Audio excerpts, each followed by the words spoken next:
اگر کوئی داڑھی والا جا کے سینما میں لائن لگائے اور وہاں سے ٹکٹ خریدے تو یہ کر نہیں سکتا وہ داڑھی کے ساتھ. یہ اللہ تعالیٰ نے اس کی ایک حفاظت کا حصار بنا دیا. تو یہ تو نہیں ہوتا تھا. تو جب تک سینما تھے تو کم از کم داڑھی والے محفوظ تھے سینما سے. لیکن مصیبت اب آ گئی ہے اس موبائل ٹیلی فون کی, اسمارٹ فون جس کو کہتے ہیں اسمارٹ فون, اور اس کو عربی میں ترجمہ کیا جاتا ہے الہاتف الذکی. اس کا ترجمہ کیا جاتا ہے عربی میں الہاتف الذکی. اب وہ ذکی ایسا ہے کہ اس میں دنیا بھر کا کوڑا کرکٹ جمع ہے, اور اب کسی کو فحاشی اور عریانی کے متلاشی کو سینما میں جانے کی ضرورت نہیں ہے, اس کی جیب میں پڑا ہوا ہے, اور خلوت میں ہوگا. اگر سینما جاتا داڑھی کے ساتھ نہیں جا سکتا تھا, لیکن اگر یہ ٹیلی فون موجود ہے اور اس میں دنیا بھر کی خرافات اس کے اندر موجود ہے, تو وہ تنہائی میں بیٹھے اپنے کمرے کے اندر, اس کو کسی کی شرم نہیں, اس کو کسی کا حیا نہیں, جب تک اللہ جل جلالہ کا خوف اس کے دل میں نہ ہو, اللہ تعالیٰ کے سامنے پیشی کا احساس اس کے دل میں نہ ہو, اس وقت تک یہ مبتلا ہو جاتا ہے اس میں. تو میرے بھائیوں, یہ اس دور کا بہت بڑا عظیم فتنہ ہے جس کے اندر ہم لوگ مبتلا ہو گئے ہیں. اور ایسا کوئی اللہ کا بندہ ہوگا جو اس قسم کا فون رکھے اور گناہ سے محفوظ رہے. کہیں نہ کہیں اس کی نگاہ جو ہے وہ ایسی جگہ پڑ جائے گی جو اس کے لیے جہنم کا ایندھن بننے کے لیے کافی ہوگی, اللہ کو تعالیٰ.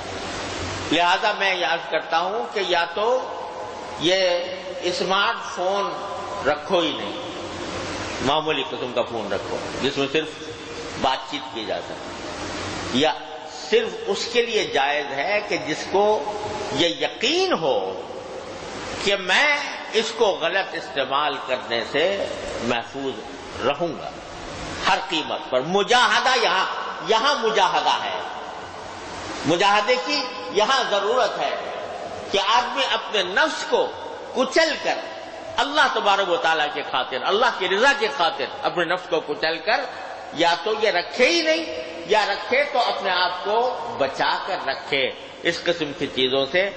ایسی بھی سنا ہے چیزیں آ گئی ہیں جس کے ذریعے اس قسم کی چیزوں کو نکالا جا سکتا ہے.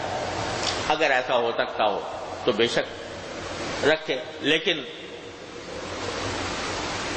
ہر صورت میں مجاہدہ چاہیے کہ اگر میں یہ دیکھوں گا تو میرا انجام کیا ہوگا.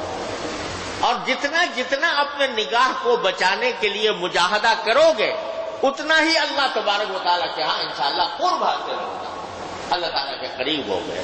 جب نگاہ کو محفوظ رکھنے کے لیے بندہ اللہ کے لیے اپنے جذبات کو کچلتا ہے اور اپنی دل کی خواہشات کو قربان کرتا ہے تو اللہ تبارک و تعالیٰ کا قرب اس کو حاصل ہوتا ہے, اللہ تعالیٰ کے ساتھ تعلق مضبوط ہوتا ہے, اس کے دل میں ایک نور پیدا ہوتا ہے. یقین رکھو کہ آنکھوں کا غلط استعمال انسان کے دل میں ظلمت ہی ظلمت پیدا کرتا ہے, ظلمت ہی ظلمت پیدا کرتا ہے. اس ظلمت کی نحوست یہ ہوتی ہے کہ انسان کو نیکی کی توفیق میں بھی کمی ہو جاتی ہے اور مزید گناہوں کے اوپر جرأت بڑھ جاتی ہے. اس تاریکی سے, اس اندھیرے سے, اس ظلمت سے اپنے آپ کو بچاؤ, ہر قیمت پر بچاؤ.